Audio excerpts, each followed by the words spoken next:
Di tepi bilahnya ada garis-garis putih ya, di kedua sisi.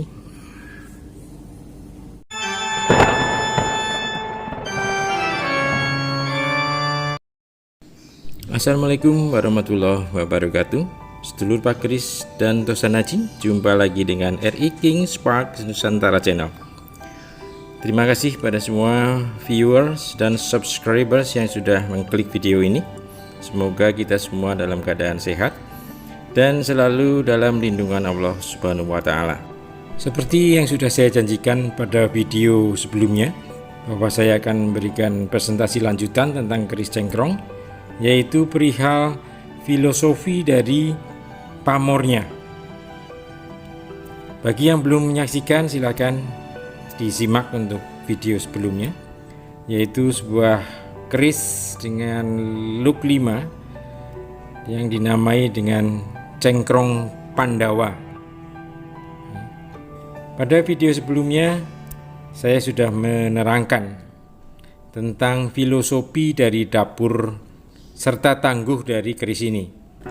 Sedikit flashback pada video sebelumnya bahwa dapur keris ini sangat unik dan tidak seperti biasanya, karena ini berupa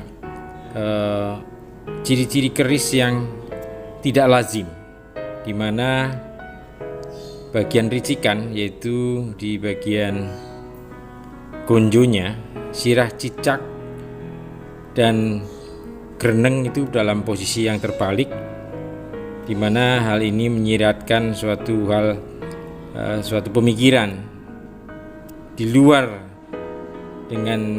cara biasa, cara berpikir yang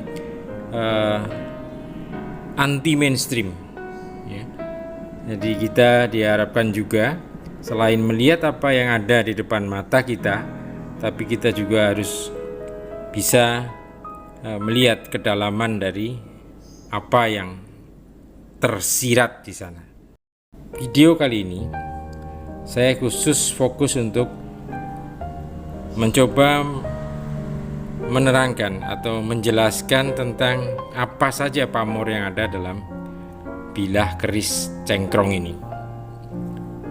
Sebelumnya mari kita lihat sama-sama bagaimana bentuk atau rupa dari pamor dalam bilah ini. Dalam presentasi tentang pamor ini, saya akan menggunakan beberapa literatur, di antaranya ensiklopedia keris ya, karangan dari Bambang Har Srinuksmo. Kemudian ada buku Pamor Eksotik Tosanaji ya, terbitan CV Aneka Solo, yang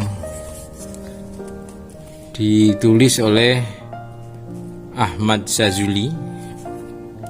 Ini terbitan 2004. Dan satu lagi buku Pamor Keris dari Bambang Har Srinuksmo juga. Penggunaan literatur ini agar kita bisa memperoleh gambaran atau penjelasan tentang pamor-pamor yang ada dalam keris ini, merujuk pada literatur yang jelas dan dapat dilacak keberadaannya, dan tentu saja bisa dipertanggungjawabkan karena ini adalah literatur tertulis yang diterbitkan oleh penerbit yang resmi. Sedulur Pak Kris dan Tosanaji, kita akan melihat terlebih dahulu posisi pamor yang berada pada bilah keris. Di tepi bilahnya ada garis-garis putih ya, di kedua sisi.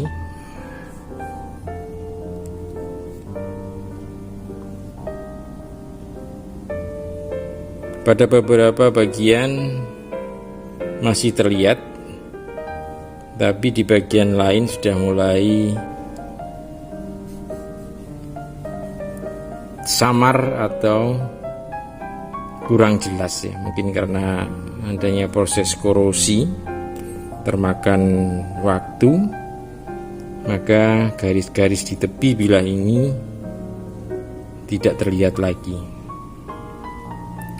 Jika kita menemukan garis-garis yang berada pada tepi bilah semacam ini, maka pamor seperti ini disebut sebagai pamor wengkon.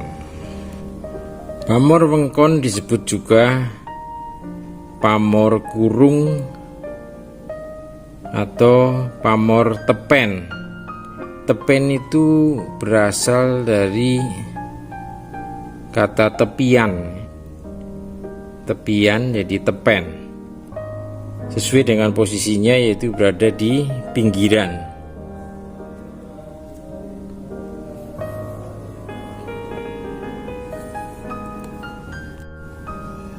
Angsar dari pamor wengkon adalah agar pemiliknya terlindungi oleh energi positif dari hal-hal yang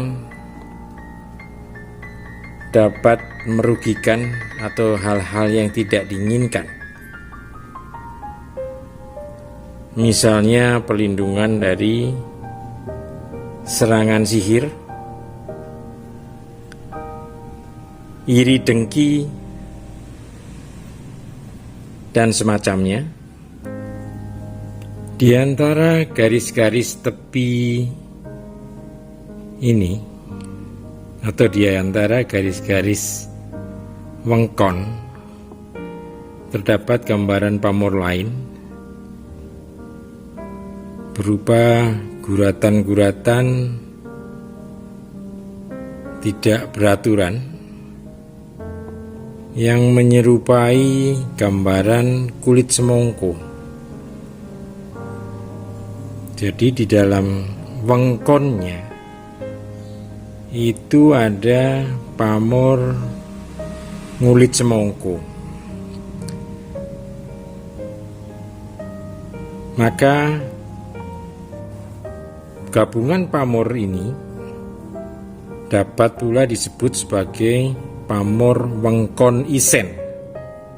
Isen atau isian. Isiannya apa? Yaitu pamor ngulit semongko.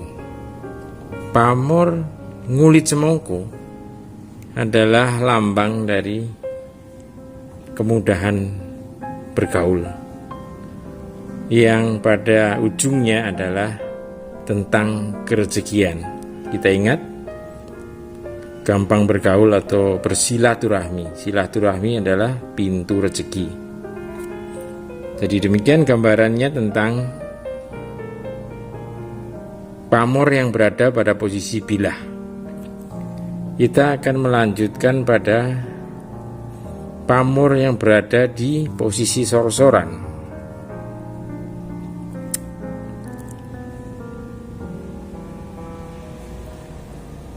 Pada sisi ini masih terlihat jelas gambaran pamor, ya. Ada bidang yang besar, ya, bidang yang besar seolah-olah hanya ada dia, tapi pada bagian atasnya ada muncul gambar yang lain. Jadi kedua gambar pamor ini seperti bertumpuk. Maka menurut imajinasi saya, ya, kalau melihat pamor itu, daya imajinasi kita juga harus bekerja. Tanpa imajinasi saya kira akan sulit, ya, kita membaca atau menangkap gambar yang ada dalam bilah Tosanaji. Maka saya bisa menarik suatu gambaran bahwa ini adalah pamor tunggak semi. Pamor tunggak semi tentang kerezekian. yang merujuk pada sikap atau sifat hemat atau kehati-hatian dalam mengelola keuangan, ya, atau disebut juga jika pada perniagaan, yaitu bagaimana kemampuan dia untuk memaksimalkan atau mengelola modal usaha. Jadi apa yang tergambar sebagai pamor pada bilah keris ini merujuk pada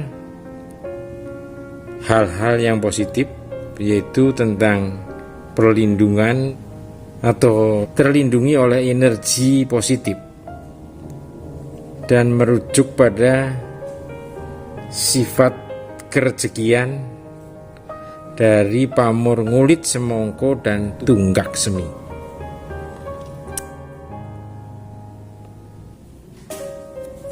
Pamor dan dapur dapat kita baca filosofinya dan angsarnya, karena memang leluhur kita menciptakan karya ini, ya, selalu diiringi dengan doa dan harapan. Maka perwujudan dari setiap keris atau tumbak atau tosanaji selalu merujuk tentang falsafah kehidupan, filosofi tentang kehidupan.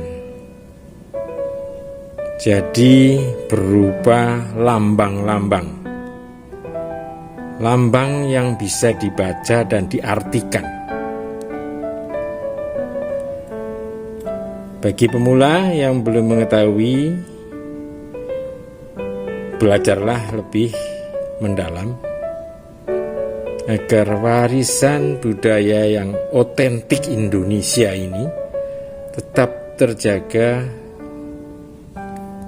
dan dapat terus diwarisi oleh generasi-generasi berikutnya. Ini adalah karya otentik bangsa Indonesia. Sekali lagi, ini adalah warisan leluhur kita yang diakui oleh UNESCO sebagai warisan dunia. Nah, demikian apa yang bisa saya sampaikan tentang pamor yang ada di bilah keris cengkrong Pandawa ini. Terima kasih sudah menyaksikan presentasi ini. Semoga kita selalu dalam keadaan sehat dan selalu dalam lindungan Allah Subhanahu wa Ta'ala. Wassalamualaikum warahmatullahi wabarakatuh.